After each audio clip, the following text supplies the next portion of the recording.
Hello and welcome to jobs academy. Jammu Kashmir Ladakh के students के लिए सबसे बेहतरीन प्लेटफॉर्म जिसके अंदर हम आपको कम्पिटिटिव एग्जामिनेशन की तैयारी करवाते हैं। जैसे कि आपने देखा था, हमने पहले भी एक वीडियो जो है आपके सामने लाई थी जिसके अंदर हमने क्वेश्चंस, ऑब्जेक्टिव क्वेश्चंस को एक्सप्लेन किया था। वैसी वीडियो कुछ आज होने वाली है जिसके अंदर हमने 20 से 25 क्वेश्चन आपके लाए हैं जिनको हम एक्सप्लेन करेंगे, साथ में इनको सॉल्व करने की कोशिश करेंगे और साथ में आपको कमेंट सेक्शन में ये भी बताना है लास्ट के अंदर कि आपने कितने क्वेश्चंस को करेक्ट आंसर दिया। तो लास्ट पे देखते हैं किसके कितने करेक्ट हुए। तो शुरू करते हैं आज का पहला क्वेश्चन। आज का पहला क्वेश्चन है कंप्यूटर शब्द जो है, कंप्यूटर वर्ड, वो कहाँ से ड्राइव हुआ है? ग्रीक लैंग्वेज से, इंग्लिश लैंग्वेज से, हिंदी लैंग्वेज से या लैटिन लैंग्वेज से? जल्दी बताइए। इस क्वेश्चन का आंसर बहुत इजी क्वेश्चन है। बताइए कंप्यूटर वर्ड जो है कहाँ से डिराइव हुआ है, जल्दी बताइए। तो जिन्होंने दिया आंसर उनके लिए देखिए यहां पर इसका आंसर आएगा फोर्थ वाला। कंप्यूटर शब्द जो है लेटिन वर्ड से निकला है, ध्यान रखिएगा। कंप्यूटर जो है डिराइव हुआ है लेटिन वर्ड से। ठीक है, आगे चलते हैं नेक्स्ट क्वेश्चन पे।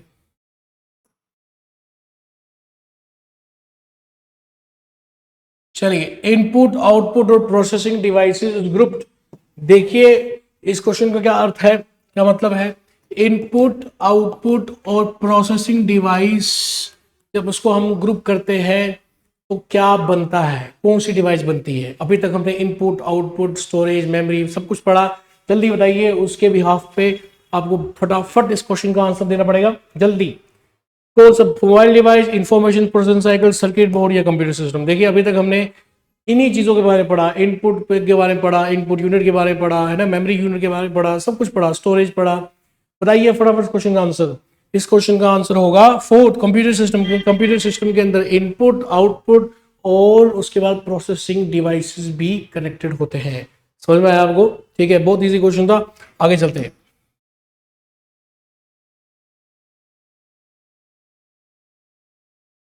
चलिए अगला question. Which of the following is the correct order of the four major functions of computer? Which of the following is the correct. इसका थोड़ा सा सेटिंग बिगड़ गई है तो थोड़ा इसको देखिएगा इस तरह से।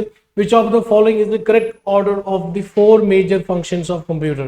देखिए कंप्यूटर के चार मेजर फंक्शंस होते हैं, कि वो उसमें से बोल रहा है कि कौन सी सीक्वेंस जो है सबसे करेक्ट है। सबसे पहला ऑप्शन क्या है? प्रोसेस। देखिए यहाँ पर प्रोसेस पहले ही आ गया है ना। जल्दी कमेंट सेक्शन के अंदर बताइए कौन सा ऑप्शन होगा। प्रोसेस तो यहाँ पर गलत हो गया। उसके बाद दूसरा है इनपुट। चलिए इनपुट सबसे पहले होता है, ठीक है। फिर ये बता रहा है आउटपुट, तो यहाँ पर फिर से गलत हो गया क्योंकि दूसरा स्टेप तो आउटपुट होगा नहीं, क्योंकि इनपुट के बाद कुछ तो होगा, इसकी वजह से आउटपुट जनरेट होगा। तो दूसरा वाला क्वेश्चन, दूसरा वाला ऑप्शन भी गया। प्रोसेस, स्टोरेज, इनपुट या आउटपुट? देखिए सबसे पहला इधर प्रोसेस आ गया तो ये भी गलत हो गया, क्योंकि यहाँ भी पहला प्रोसेस आया था। पहले प्रोसेस कैसे होगा, तब तक इनपुट नहीं आएगा, है ना। तो प्रोसेस ये भी गया, ये ऑप्शन भी गया। उसके बाद कौन सा ऑप्शन बचता है? यहाँ सबसे पहले इनपुट है, फिर प्रोसेस है, फिर आउटपुट है, फिर स्टोरेज है। तो कौन सा ऑप्शन इसका करेक्ट आंसर बनता है? फोर्थ वाला ऑप्शन। देखिए फोर्थ वाला ऑप्शन के अंदर इनपुट, प्रोसेस, आउटपुट और स्टोरेज, ये है करेक्ट कॉम्बिनेशन। क्योंकि सबसे पहले इनपुट आएगा कंप्यूटर सिस्टम में, फिर जो कंप्यूटर सिस्टम में प्रोसेस होगा, फिर आउटपुट जनरेट होगा, उसके बाद जो है स्टोर भी कर दिया जाएगा। समझ में आया? चलते हैं नेक्स्ट क्वेश्चन पे।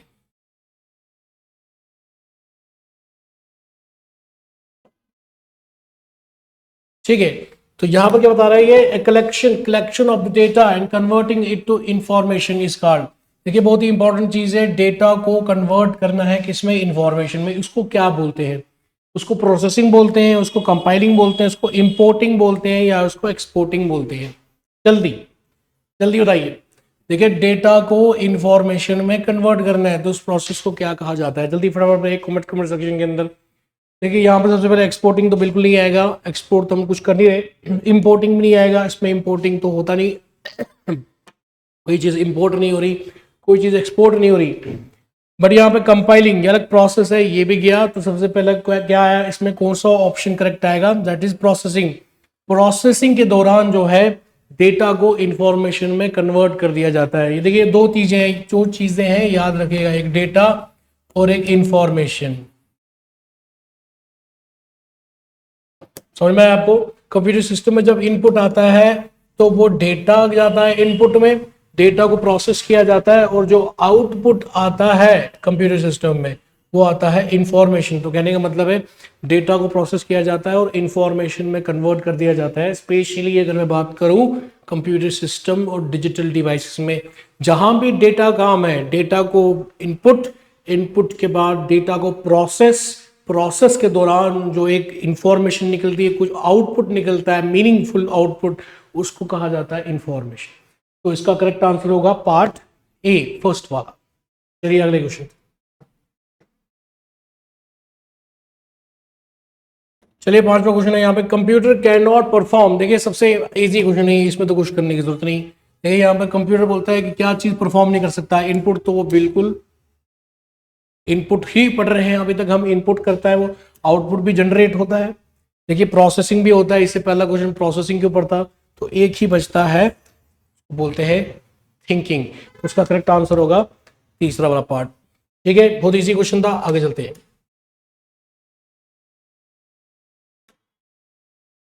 A computer cannot perform which of the following function। देखिए कौन सा कंप्यूटर सिस्टम इनमें से कौन सा चीज जो है परफॉर्म नहीं कर सकता। एडिशन परफॉर्म नहीं कर सकता, सब्ट्रैक्शन परफॉर्म नहीं कर सकता, मल्टीप्लिकेशन परफॉर्म नहीं कर सकता, या एरर डिटेक्शन परफॉर्म नहीं कर सकता। जल्दी से बताइए, जल्दी से कमेंट सेक्शन में बताइए कौन सा ऑप्शन आएगा इसके अंदर।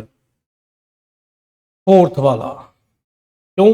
एडिशन तो करेगा, सब्ट्रैक्शन भी होता है, अर्थमेटिक एंड लॉजिकल ऑपरेशंस होते हैं, मल्टीप्लिकेशन भी अर्थमेटिक में आता है, तो एक ही ऑप्शन बचता है जो है एरर करेक्शन। एरर करेक्शन का मतलब क्या हुआ, अगर कंप्यूटर सिस्टम में कभी कोई फॉल्ट, कोई एरर आ जाता है, वो क्या एरर आया वो तो बता देगा, लेकिन उस एरर को खुद ब खुद ठीक नहीं कर सकता, क्योंकि कंप्यूटर सिस्टम के अंदर इंटेलिजेंस या डिसीजन मेकिंग कैपेबिलिटी नहीं होती है।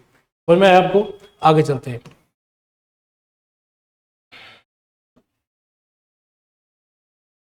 देखिए सातवां question, benefits of computer is या आर। ठीक है, इनमें से क्या चीजें हैं जो कंप्यूटर के बेनिफिट है। ठीक है, पहला है very fast, can store huge amount of data, provide accurate output, either input is correct और not, think about the processing, all of the above.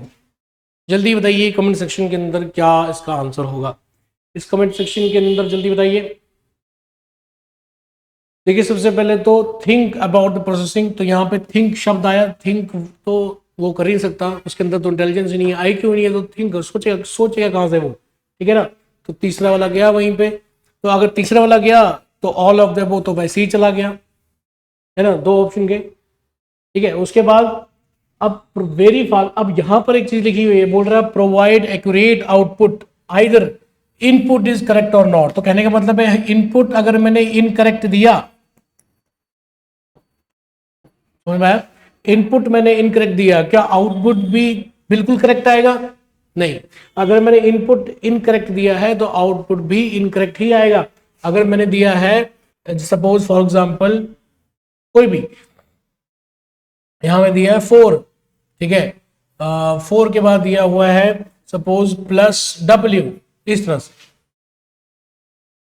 तो एरर आएगा। तो बोलेगा 4 और W को कैसे ऐड किया जा सकता है, 4 और W को तो कोई ऐड करने में कोई आउटपुट आएगा ही नहीं। तो आपने क्या बोलते हैं उसको, या कोई ऐसी बड़ी कैलकुलेशन है ना जहां पे कुछ एरर आ जाए। देखिए 4 + W को ऐड करेंगे तो कुछ एरर आएगा, कोई ऑप्शन आएगा ही नहीं, कुछ आउटपुट आएगा ही नहीं। क्यों? क्योंकि ये इनकरेक्ट इनपुट है, 4 और W को ऐड नहीं किया जा सकता। इसी तरह से कैलकुलेटर में भी आपने कहीं देखा होगा, जब हम ऐसी कैलकुलेशन दबा देते हैं कुछ, तो उसमें जो है ई आता है, ई करके आपने नोटिस किया होगा कैलकुलेटर में। जब कोई ऐसी बड़ी कोई कैलकुलेशन करते हैं जो कैलकुलेटर है वो हैंडल नहीं कर सकता, तो वो एरर मैसेज वो ई दबा देता है, ई आ जाता है डिस्प्ले के ऊपर। ई का मतलब होता है एरर। एरर तभी आएगा अगर हम इनपुट इनकरेक्ट देंगे। देखिए इनपुट के ऊपर ही आउटपुट डिपेंड होता है, इनपुट जो है इनकरेक्ट होगा तो आउटपुट भी इनकरेक्ट ही होगा। समझ में? आप आगे चलते हैं।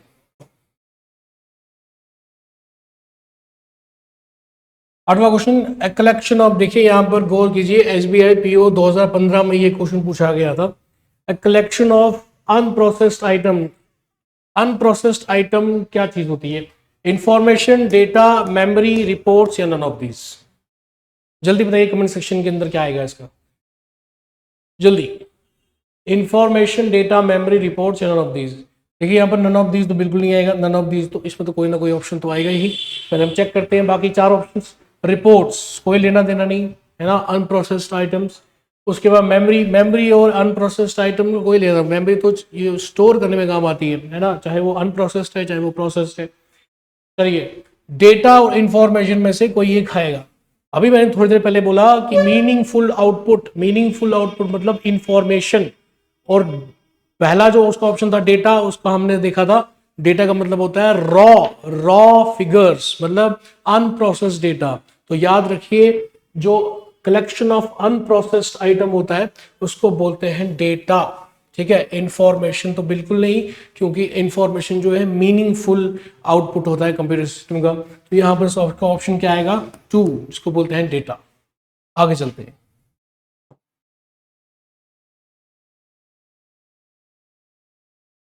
चलिए, विच among the following cycle consists of input, processing, output, storage at its constituents? देखिए IBPS क्लर्क मेंस 2017 में ये क्वेश्चन पूछा गया था। जल्दी बताइए इसका आंसर। तो बोल रहा है कि इनमें से, अच्छा इसका एक ऑप्शन जो है डिस्प्ले नहीं हो रहा,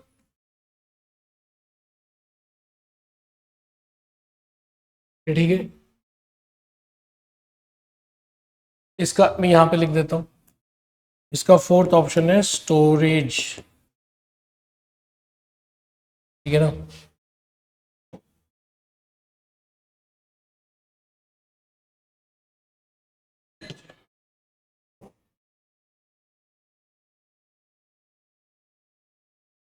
इसके 5 ऑप्शन है, स्टोरेज के बाद डेटा भी है इसका। 4th है स्टोरेज, 5th है डेटा। चलिए बताइए, क्वेश्चन है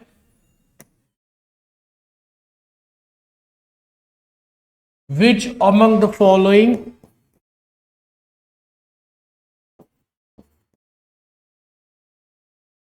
ठीक है चलिए, which of among the following cycle consist of input, processing और आउटपुट एंड स्टोरेज। ये 4 जो हमारे पास प्रोसेस है, इनपुट, प्रोसेसिंग, आउटपुट, सारे डिवाइसेस है ना, वो किसके पार्ट्स हैं, क्या रिप्रेजेंट करते हैं ये 4 चीजें? प्रोसेसिंग, आउटपुट, इनपुट, स्टोरेज या डेटा? जल्दी बताइए, जल्दी बताइए। इनपुट, प्रोसेस, देखिए यहां पर नोट कीजिएगा, इनपुट, प्रोसेसिंग, आउटपुट और स्टोरेज। यहां पर प्रोसेसिंग भी अवेलेबल है, ठीक है ना। मतलब इसका क्वेश्चन कहने का मतलब है कि ये इनपुट, प्रोसेसिंग, आउटपुट और स्टोरेज जो है ये क्या रिप्रेजेंट करता है, इसमें क्या चीज चलती है, मतलब ये जो स्टेप्स है ये किस पे यूज होता है, ठीक है ना। अगर इसका क्वेश्चन का मतलब देखा जाए किसके कॉन्स्टिट्यूशन है, मतलब कॉन्स्टिट्यूएंट्स है, किस पे ये जो प्रोसेस है चलता है। जल्दी बताइए, प्रोसेसिंग, आउटपुट, इनपुट, स्टोरेज या डेटा? जल्दी बताइए, इस क्वेश्चन का आंसर बहुत इजी क्वेश्चन है, और ये आईबीपीएस क्लर्क मेन 2017 में भी आया है। जल्दी बताइए। देखिए यहाँ पे प्रोसेसिंग क्या, क्योंकि प्रोसेसिंग तो मेथड, प्रोसेसिंग तो अपना एक प्रोसेस है जो कंप्यूटर सिस्टम के अंदर चलता है, जिसके अंदर डेटा को इंफॉर्मेशन में कन्वर्ट कर दिया जाता है, तो प्रोसेसिंग तो जाएगा। आउटपुट भी इसके अंदर मेंशन्ड है, ये तो output is a meaningful information, है ना। तो ये जो 4 कंपोनेंट है ये इसी का एक पार्ट है, आउटपुट। उसके बाद इनपुट भी तो इसी का एक पार्ट है, इनपुट, इसके बाद प्रोसेस होगा और आउटपुट होगा। उसके बाद स्टोरेज भी इसी का एक पार्ट है। तो क्या बचा? डेटा। इस क्वेश्चन का करेक्ट आंसर है डेटा, क्योंकि डेटा एक ऐसा एलिमेंट है जिसके ऊपर ये सारी चीजें प्रोसेस होती हैं। मतलब सबसे पहले डेटा इनपुट कर दिया जाता है, फिर डेटा को प्रोसेस किया जाता है, फिर डेटा प्रोसेस होने के बाद उसका एक आउटपुट जनरेट होता है जो मीनिंगफुल इंफॉर्मेशन होता है, उन सब को स्टोर कर दिया जाता है कंप्यूटर मेमोरी के अंदर। बोलिए, इस क्वेश्चन का मतलब समझ में आया आपको? ठीक है, जल्दी बताइए, आगे चलते हैं।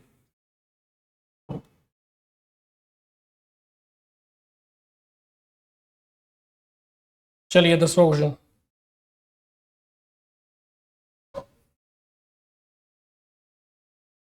चलिए, इंफॉर्मेशन।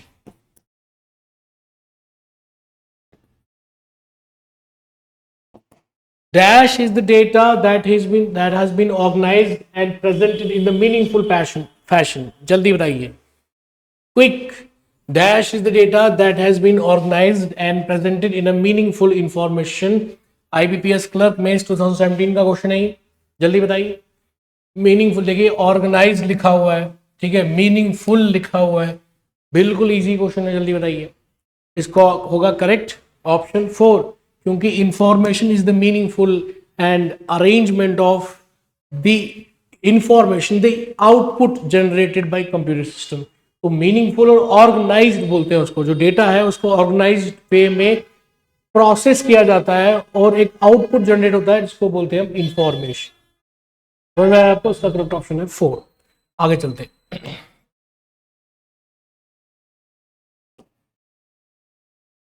चलिए, डेटा और information use to run the computer is called. देखिए फटाफट, बहुत ही अच्छा क्वेश्चन है ये। हमने जब रोम पढ़ा था, हमने जब इंस्ट्रक्शंस के बारे में पढ़ा था, हमने बस जब ये पढ़ा था कि कंप्यूटर सिस्टम के अंदर ऐसे भी इंस्ट्रक्शन होते हैं जो कंप्यूटर सिस्टम को चलाते हैं, मतलब कंप्यूटर हार्डवेयर को चलाते हैं।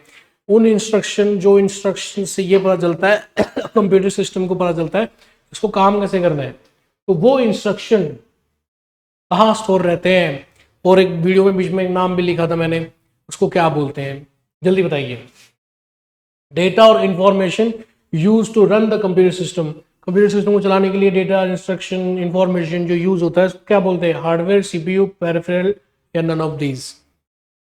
देखिए इसमें से कोई भी ऑप्शन नहीं है इन तीनों में से। इसको करेक्ट ऑप्शन क्या है? नन ऑफ दीज, क्योंकि उसको बोलते हैं फ्रीमवेयर। याद रखिएगा, फ्रीमवेयर एक ऐसा बोल सकते हैं, सॉफ्टवेयर बोल सकते हैं, सिस्टम इंस्ट्रक्शंस बोल सकते हैं। फ्रीमवेयर क्या है? Basically collection of instructions, instructions की कलेक्शन। और वो इंस्ट्रक्शन, वो डेटा, वो इंफॉर्मेशन क्या करती है? कंप्यूटर सिस्टम को चलाती है। मतलब instructions that are needed by computer system again and again to perform any operation is firmware. समझ में आया आपको? ठीक है, तो इस पर जो करेक्ट ऑप्शन है वो ऑप्शन 4। चलिए नेक्स्ट क्वेश्चन की ओर चलते हैं।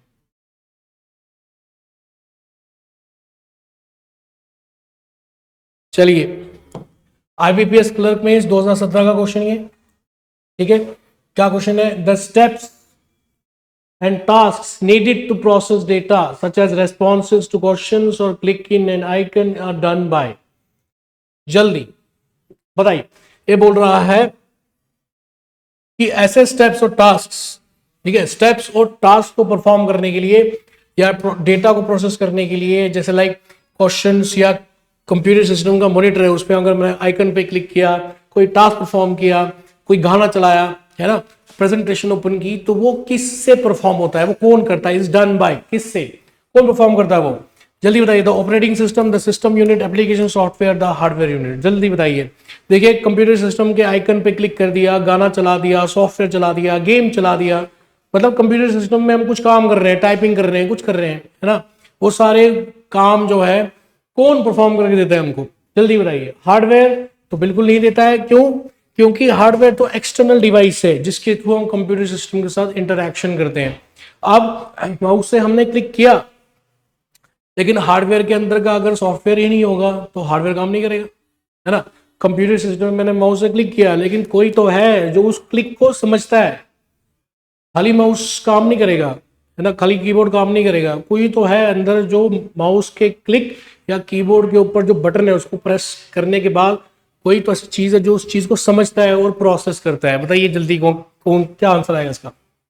देखिए एप्लीकेशन सॉफ्टवेयर तो बिल्कुल नहीं है। एप्लीकेशन सॉफ्टवेयर वो सॉफ्टवेयर होते हैं जो हम यूज करते हैं, जैसे MS Word, Excel, PowerPoint, है ना, फोटोशॉप, वीडियो एडिटिंग सॉफ्टवेयर वगैरह, टाइपिंग मास्टर सॉफ्टवेयर, वो तो बिल्कुल नहीं। जल्दी बताइए कौन सी ऐसी चीज है जो इन चीजों को मैनेज करता है? आपने क्लिक किया, कीबोर्ड से बटन प्रेस किया, टाइपिंग मास्टर चलाया, इन सब चीजों को मैनेज कौन करता है? जल्दी बताइए। सिस्टम यूनिट बिल्कुल नहीं, क्योंकि सिस्टम यूनिट तो इंटरनल ऑपरेशन परफॉर्म करता है। Arithmetic and logic unit, system control unit, वो सब चीजें इंटरनली काम करते हैं। बचा गया ऑपरेटिंग सिस्टम। इसका करेक्ट ऑप्शन क्या है? Option 1 the operating system. अब याद रखिएगा ऑपरेटिंग सिस्टम क्यों बोल रहा हूं मैं। Operating system he central nervous system of computer है, जिसकी वजह से ये सारी चीज़ें परफॉर्म होती है। अगर ऑपरेटिंग सिस्टम नहीं होगा तो हमारा हार्डवेयर यूनिट भी काम नहीं करेगा, एप्लीकेशन सॉफ्टवेयर भी काम नहीं करेंगे, सिस्टम यूनिट भी काम नहीं करेगा, कोई काम नहीं करेगा। Operating system is the central nervous system of computer that manages all the things which are present inside computer, चाहे वो मदरबोर्ड है, चाहे वो हार्ड डिस्क है, जो हमने सीडी पढ़ा, डीवीडी पढ़ा, फ्लैश ड्राइव पढ़ा, सब कुछ जो भी है वो सब कंट्रोल किया जाता है बाय ऑपरेटिंग सिस्टम। समझ में आया? तो इसका ऑप्शन का क्या आएगा? Operating system. वो रेस्पॉन्सेज, वो स्टेप्स जो कंप्यूटर सिस्टम में परफॉर्म करते हैं वो किससे डन बाय होते हैं? ऑपरेटिंग सिस्टम से। और मैं आगे चलते हैं।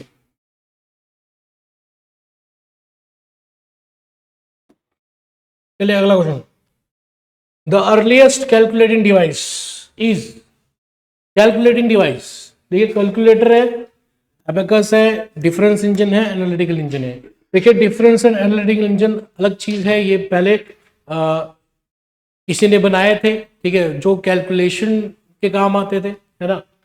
तो बच्चा कैलकुलेटर एबेकस आपने वो देखा है इस तरह से कोई आजकल बड़ा ट्रेंड चला है उसका, इस तरह की कोई चीज होती है, तो अब क्या बोलते हैं उसको, इसमें बीड्स होते हैं इस तरह से, बच्चे जिसके साथ खेलते हैं ना, इसको बोलते हैं एबेकस, याद रखिए। तो इसका करेक्ट ऑप्शन क्या है?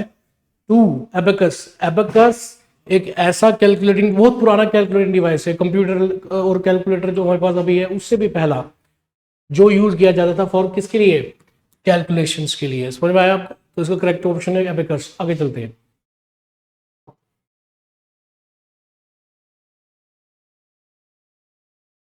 एबेकस कैन परफॉर्म, चलिए जल्दी, abacus can perform addition, subtraction both 1 and 2, none of this. जल्दी बताइए, जल्दी बताइए। देखिए एडिशन सब्ट्रैक्शन ये तो बिल्कुल इजी है, एडिशन सब्ट्रैक्शन बिकॉज कैलकुलेट, अगर कैलकुलेटिंग डिवाइस है तो उसमें एडिशन सब्ट्रैक्शन तो होगा ही, तो बेसिक कैलकुलेटिंग चीज़ें हैं, बेसिक कैलकुलेशन है एडिशन और सब्ट्रैक्शन, तो इसमें बोथ ए एंड बी आएगा। आगे चलते हैं।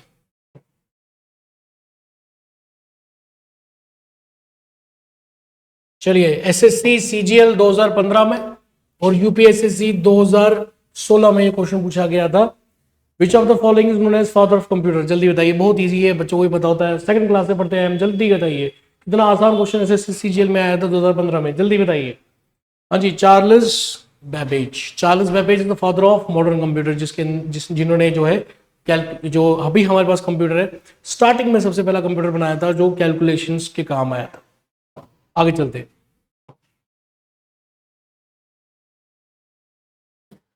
चलिए, जैसे मैंने थोड़ी देर पहले बोला था कि एनालिटिकल इंजन और डिफरेंस इंजन किसी ने बनाया था, किसने बनाया था? चार्ल्स बेबेज ने बनाया था। Analytical engine is developed by Charles Babbage, याद रखिएगा। ये दो चीजें उसने बनाई थी, एक बनाई थी एनालिटिकल इंजन जो यहां पर लिखी, दूसरी बनाई थी डिफरेंस इंजन। डिफरेंस इंजन, देखिए ये दो चीजें उसने बनाई थी जो कैलकुलेशंस के काम आती थी, एल्जेब्रिक कैलकुलेशंस, अर्थमेटिक कैलकुलेशंस, ठीक है। तो ये दो चीजें याद रखिएगा, analytical engine and difference engine is create या was made by Charles Babbage, the father of modern computer. आगे चलते।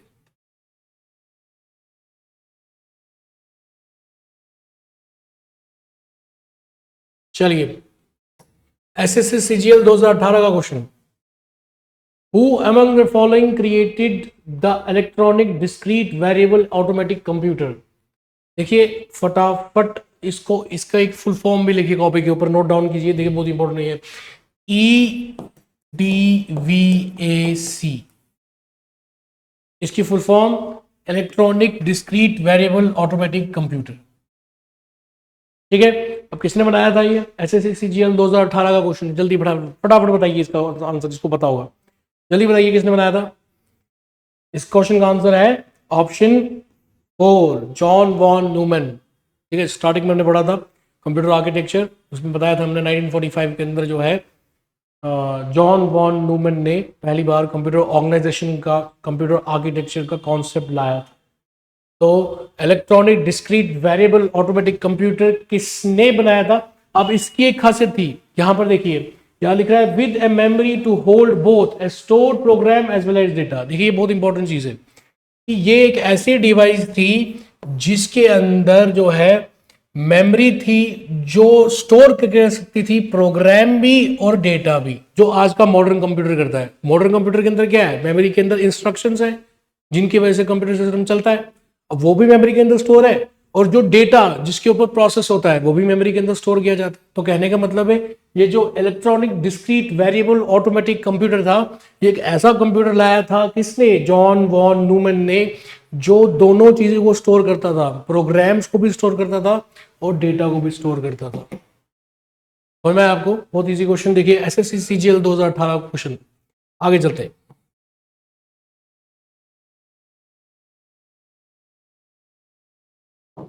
चलिए, computer size was very large in, देखिए कंप्यूटर की बहुत सारी जनरेशन है टोटल, है ना, पहली generation, second generation, third generation, fourth generation, fifth generation. कौन सा कंप्यूटर ऐसा था जो सबसे साइज में बड़ा था, ठीक है, साइज में बड़ा था कौन सा कंप्यूटर, जल्दी बताइए, जल्दी, बहुत इजी क्वेश्चन है। कौन सा कंप्यूटर का जनरेशन जो है ऐसी थी जहां पर कंप्यूटर का साइज जो है बड़ा था साइज, जल्दी बताइए, थर्ड, फोर्थ, सेकंड या फर्स्ट। देखिए इसका आंसर है कौन सा वाला, फर्स्ट वाला। देखिए पहली जनरेशन जो थी कंप्यूटर सिस्टम की वो काफी बड़ा होता था, पूरे कंपनी में फैला होता था वो, ठीक है ना, उसमें बहुत सारे ऐसे बड़े बड़े डिवाइसेस लगे होते थे। तो याद रखिए इसके साइज के साथ साथ वेट भी बहुत ज्यादा होता था, इलेक्ट्रिसिटी कंजप्शन भी, पावर जो कंजप्शन है इसकी, इसमें बहुत ज्यादा होती थी। देखो याद आ रहा है शायद 150 किलोवाट से ज्यादा पावर बिजली खाता था ये, और इसका कोई टन्स के अंदर वजन होता था, कोई याद नहीं आ रहा, मैं आपको बताऊंगा, टन्स के अंदर वजन था। और प्लस इसका एक और डिसएडवांटेज था, जो पहला जनरेशन कंप्यूटर था वो बहुत हीट जल्दी होता था, ठीक है ना, वो थोड़ी देर कुछ मिनट्स के लिए बस वो यूज किया जाता था, फिर वो गर्म हो जाता था, उसको बंद करना पड़ता था 2-3 घंटे के लिए, फिर उसके बाद 2-3 मिनट के लिए चलाया फिर बंद कर दिया। तो पहली जनरेशन कंप्यूटर सिस्टम जो है वो काफी बड़ा था और पूरे साइज में काफी पूरे कमरे के जितने था, ठीक है, आगे चलते हैं।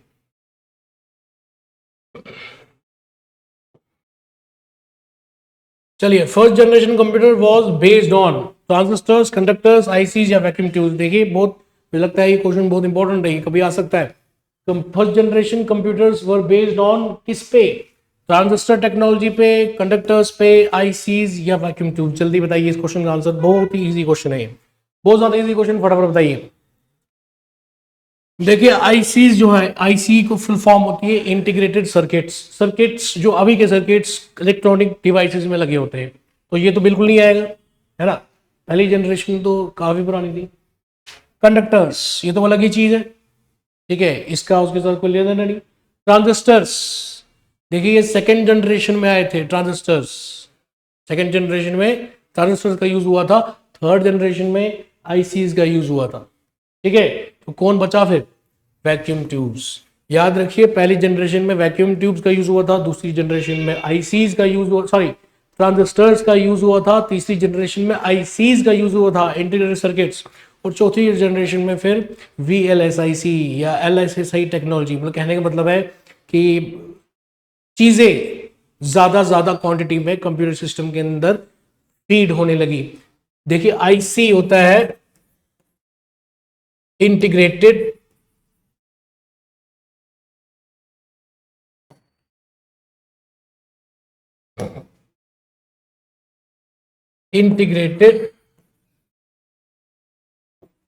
सर्किट्स,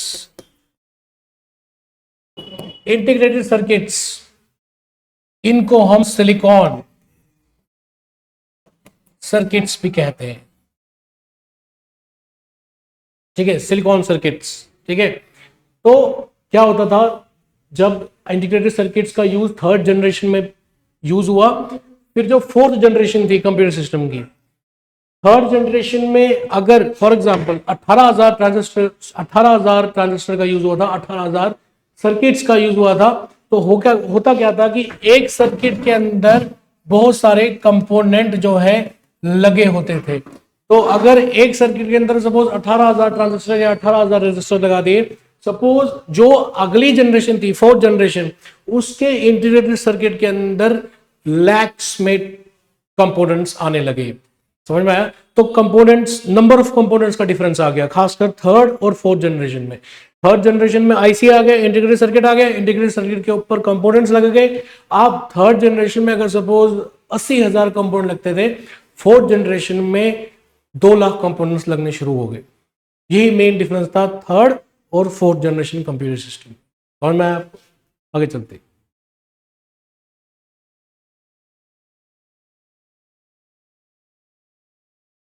देखिए computer build before the first generation computer was, देखिए कंप्यूटर, ऐसा कौन सा कंप्यूटर जो पहली जनरेशन से पहले जो है डेवलप हुआ था, उसको क्या बोला जाएगा?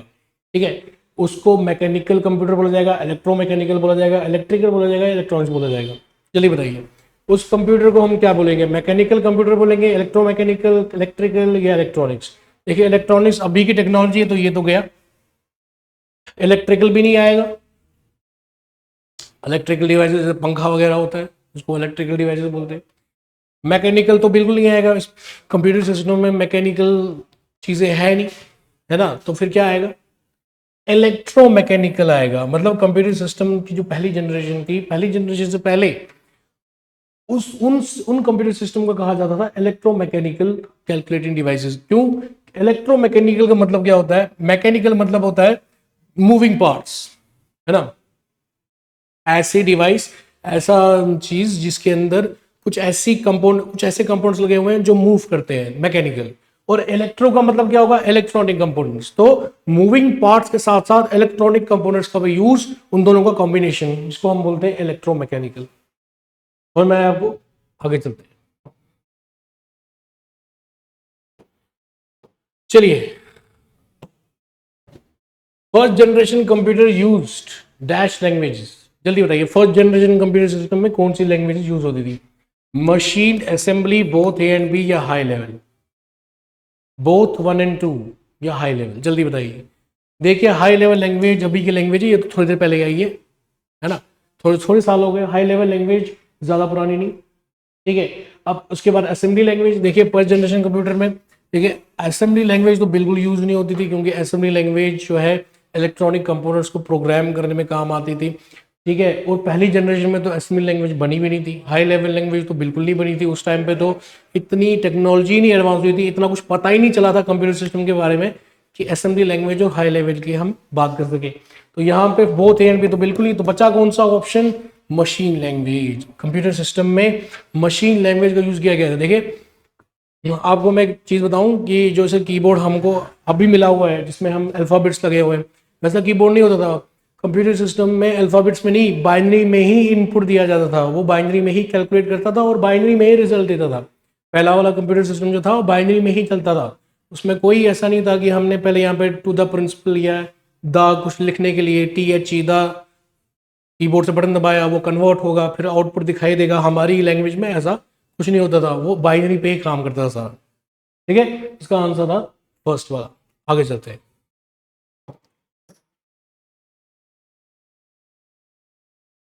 चलिए द सेकेंड जनरेशन। देखिए यूपीएससी 2018 में question, the second generation of computer was witnessed in the year, बताइए जल्दी फटाफट। सेकेंड जनरेशन कब बनी थी, जल्दी बताइए। 1940 से 1956, 1963 से 1972, ठीक है, 1957 से 1962, 1973 से प्रेजेंट तक, जल्दी बताइए क्या ऑप्शन आएगा इसका? इसका ऑप्शन आएगा थर्ड, 1957 से 1962, ठीक है। तो यहां पर हमने टोटल 22 क्वेश्चन आपके सामने डिस्कस किए, जिनका अच्छा आपको क्या करना है, कमेंट सेक्शन के अंदर हमको बताइए कि किसके कितने ठीक हुए थे। आउट ऑफ 22 किसके कितने मार्क्स बने। जो 22 आउट ऑफ 22 आया तो बहुत ही अच्छा, बहुत बढ़िया, आप सही जा रहे हो। अगर किसी गलत भी हुए तो डोंट वरी, एक्सप्लेन करेंगे, आगे भी वीडियो लाएंगे, हम दोनों मेहनत करेंगे, आप भी मेहनत करेंगे, हम भी मेहनत करेंगे, तो आपके जो मार्क्स है वो आएंगे पेपर के अंदर, आप बहुत गुड स्कोर, अच्छा स्कोर करोगे, ठीक है। तो नेक्स्ट वीडियो में ऐसे ही मैं लाऊंगा, ऑब्जेक्टिव क्वेश्चन लाऊंगा 20 से 22। अगर हम रोज 20-20 क्वेश्चन करें तो खुद सोचिए आप कितने क्वेश्चन होंगे, उतने तो पेपर के अंदर क्वेश्चन भी नहीं आएंगे, ठीक है। सो गुड नाइट, नमस्कार।